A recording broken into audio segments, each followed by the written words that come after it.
আসসালামু আলাইকুম ও রহমতুল্লাহ। রাফসা নিউজে সবাইকে স্বাগতম। অযোধ্যায় বাবরি মসজিদ ভেঙে সেখানে তৈরি করা হয়েছে রাম মন্দির।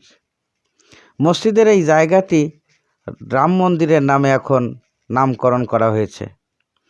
আর সেই রাম মন্দিরই উদ্বোধন করতে যাচ্ছেন ভারতের প্রধানমন্ত্রী নরেন্দ্র মোদী আগামী 22শে জানুয়ারিতে। 1800 কোটি রুপি খরচে এই মন্দির বানাতে গিয়ে বাদ পড়েছে অঞ্চলটির উন্নয়ন কাজ। বন্ধ হয়ে গেছে বিমানবন্দর সহ বেশ কিছু মেগা প্রজেক্ট। অন্যদিকে এই মন্দির এলাকায় উন্নয়নের নামে ভেঙে ফেলা হয়েছে হাজার হাজার দোকানপাট। দাঙ্গা রক্ত ফিরিয়ে এখন অনেকটাই শান্ত উত্তরপ্রদেশ। তবে বিজেপির রাম মন্দিরের রাজনীতি শিথিল হয়নি। অযোধ্যায় 1800 কোটি রুপি খরচে রাম মন্দির নির্মাণ কাজ প্রায় শেষ। আগামী 22শে জানুয়ারি উদ্বোধন করবেন ভারতের প্রধানমন্ত্রী নরেন্দ্র মোদী।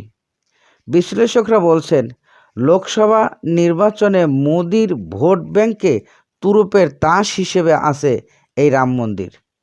কিছু কিছু হিন্দু ধর্ম অনুসারীদের দাবি, অযোধ্যায় তাদের দেবতা রামের জন্মস্থান। সেখানে মন্দির ভেঙে নাকি মসজিদ তৈরি করেছিল সম্রাট বাবর। এর কারণেই মসজিদের নামকরণ করা হয়েছে নাকি বাবরি মসজিদ। আর এই ধর্ম অন্ধদের বিশ্বাসের পালে হাওয়া দেয় বিজেপি প্রধান নরেন্দ্র মোদী এবং বিশ্ব হিন্দু পরিষদ সহ আরও অনেকেই। 1992 সালে বাবরি মসজিদ ভেঙে ফেলে উগ্র হিন্দু কর সেবকরা। দাঙ্গায় হিন্দু মুসলিম সহ প্রায় এই দুই সম্প্রদায়ের প্রায় 2000 মানুষ নিহত হন।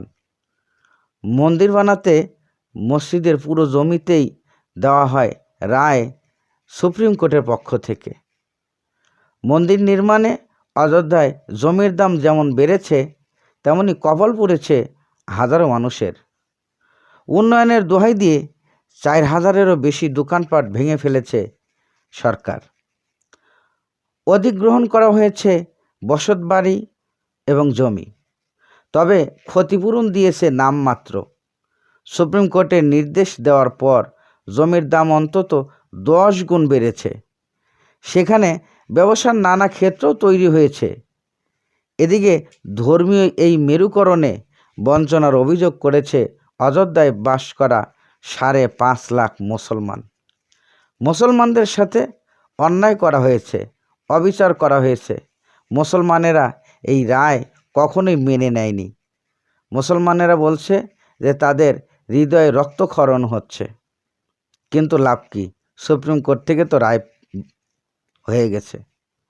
সেখানে একজন মুসলমান বলেন, অযোধ্যায় সকল সুযোগ সুবিধা থেকে বঞ্চিত করে রাখা হয়েছে মুসলমান সম্প্রদায়কে।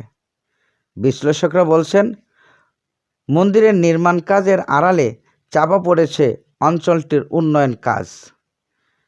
এদিকে মসজিদ ভেঙে ফেলেই ক্ষান্ত হয়নি নরেন্দ্র মোদী, বরং হিন্দুত্ববাদী এই বিজেপি সরকার মুসলমানদেরকে বারবার তিরস্কার করেছে। অনুষ্ঠানে অতিথি হিসাবে সকল হিন্দু অভিনেতাদেরকে নেমন্তন্ন করা হলেও কোনো মুসলিম অভিনেতাদেরকে নেমন্তন্ন করা হয়নি। ভারতের সকল ক্রিকেটাররা নেমন্তন্ন পেলেও পায়নি মুসলমান কোনো ক্রিকেটার নেমন্তন্ন। এটাই হলো বর্তমান নরেন্দ্র মোদী সরকারের অবস্থান।